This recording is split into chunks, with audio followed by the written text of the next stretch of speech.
आज हम पढ़ेंगे यूनिट 5 पृष्ठ रसायन सरफेस केमिस्ट्री पाठ के अंतर्गत फ्रेंडलिक अधिशोषण समतापी। स्थिर ताप पर गैसों के अधिशोषण की मात्रा x/m और दाब P के मध्य का संबंध बताने वाला गणितीय व्यंजक फ्रेंडलिक अधिशोषण समतापी कहलाता है और यह नियम फ्रेंडलिक द्वारा 1909 में प्रतिपादित किया गया था। देखते हैं x/m बराबर k P के घात 1/n। इसमें x अधिशोषित गैस की मात्रा है, m अधिशोषक की मात्रा और P दाब को व्यक्त करता है। k स्थिरांक और n भी स्थिरांक है, इसका मान 1 से कम होता है। अब देखते हैं अलग अलग दाब पर फ्रेंडलिक का अधिशोषण समतापी। पहला निम्न दाब पर समतापी देखते हैं क्या प्रभाव करता है। निम्न दाब पर अधिशोषण की मात्रा गैस के दाब के समानुपाती होता है। यहाँ n का मान 1 होता है और ग्राफ सरल रेखा प्राप्त होती है। x/m समानुपाती P की घात 1, मतलब यह है अधिशोषण की मात्रा गैस के दाब के समानुपाती होता है। जिसे हम समानुपातिक चिन्ह को हटाते हैं तो एक स्थिरांक आता है k, तो ये हो जाएगा x/m बराबर k P के घात 1। घात 1 को लिखने की जरूरत नहीं है।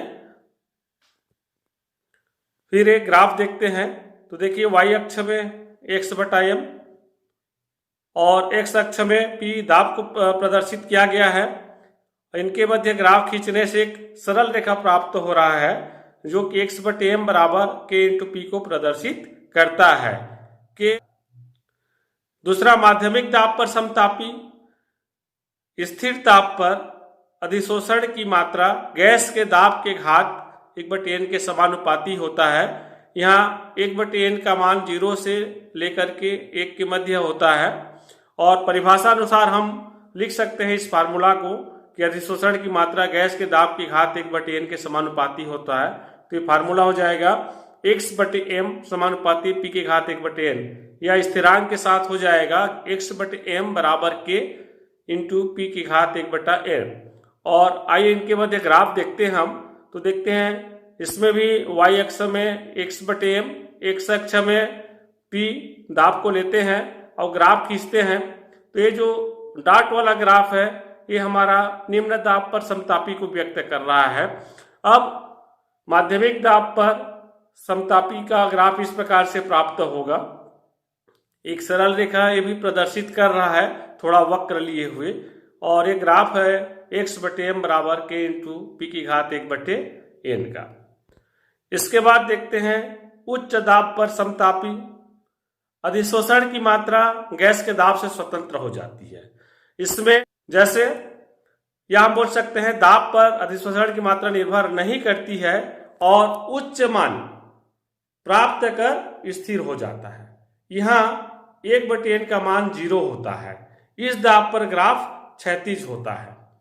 यह ग्राफ देखते हैं इसमें। अच्छा, इसके पूर्व इसका सूत्र देख लेते हैं। अधिशोषण की मात्रा गैस के दाब के स्वतंत्र हो जाती है, तो इसका जो फार्मूला हो जाएगा P का मान 0 है, इसलिए x/m समानुपाती P की घात 0, या हम समानुपातिक चिन्ह के साथ इसको लिख सकते हैं x/m बराबर k × P की घात 0। तो ये समीकरण 3 को व्यक्त करता है। इसमें जो ग्राफ बनेगा वही x/m y अक्ष, P x अक्ष को और स्थिर ताप पर ये सब व्यक्त करेंगे और ग्राफ जो है इस प्रकार से प्राप्त होगा। तो निम्न दाब पर जो ग्राफ है x/m बराबर k × P के मध्य सरल रेखा, x/m बराबर k × P की घात 1/n मध्यम दाब पर जो ग्राफ है थोड़ा कर्व लिए हुए है, और x/m बराबर k × P की घात 0 उच्च दाब पर समतापी वक्र का जो ग्राफ है और क्षैतिज जो चला जाता है। इस पर अधिशोषण की जो मात्रा है गैस के दाब से स्वतंत्र हो जाती है। फिर है फ्रेंडलिक अधिशोषण समतापी वक्र। अब फ्रेंडलिक समतापी वक्र कैसे प्राप्त करेंगे। हमने निम्न दाब, मध्यम दाब और उच्च दाब पर समतापी को देखा, तो तीनों समीकरण को हम पहले समझ लेते हैं। निम्न दाब पर हमको समीकरण प्राप्त हुआ था x बटे m बराबर k इंटू पी। माध्यमिक दाब पर x बटे m बराबर k इंटू पी की घात 1 बटे n। और तीसरा जो मिला था उच्च दाब पर समीकरण हमको प्राप्त हुआ था, ये है x बटे m बराबर k इंटू पी की घात 0 या पी नॉट बोल सकते हैं।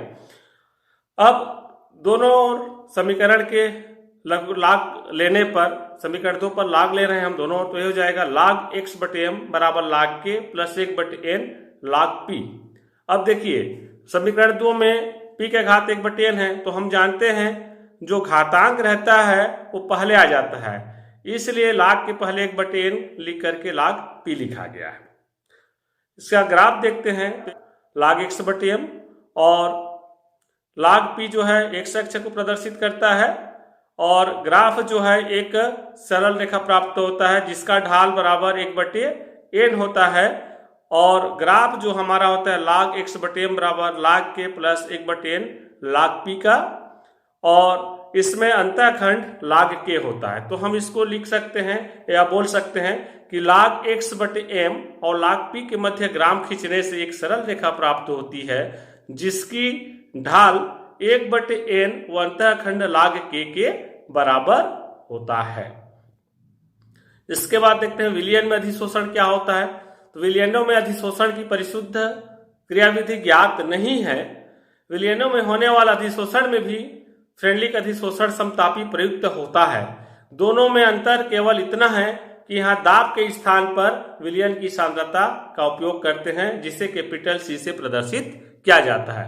अर्थात ये हो जाएगा x बटे m बराबर kc के घात 1 बटे n। और इस समीकरण में log लेते हैं तो log लेने पर ये मान हो जाएगा log x बटे m बराबर log k प्लस 1 बटे n log c, जो फ्रेंडलिक अधिशोषण समतापी में प्रयुक्त हुआ था। यहाँ पे p के स्थान पर c सांद्रता आ गया है और इनके मध्य ग्राफ इस प्रकार से बनेगा। ग्राफ सेम है दोनों का, सिर्फ अंतर ये है तो जो दाब p लिया जाता था उसके जगह में यहाँ सांद्रता c आ गया है। अब देखते हैं फ्रेंडलिक अधिशोषण समतापी की सीमाएं। यह एक आनुभविक है, इसकी कोई सैद्धांतिक पृष्ठभूमि नहीं है। कम दाब पर ग्राफ में सरल रेखा प्राप्त होता है किंतु उच्च दाब पर थोड़ी सी वक्रता पाई जाती है और यह समतापी अधिशोषण प्रक्रिया की बलगतिकी की व्याख्या नहीं कर पाती है। ये जो है सीमाएं हैं फ्रेंडलिक अधिशोषण समतापी की। थैंक्स, धन्यवाद।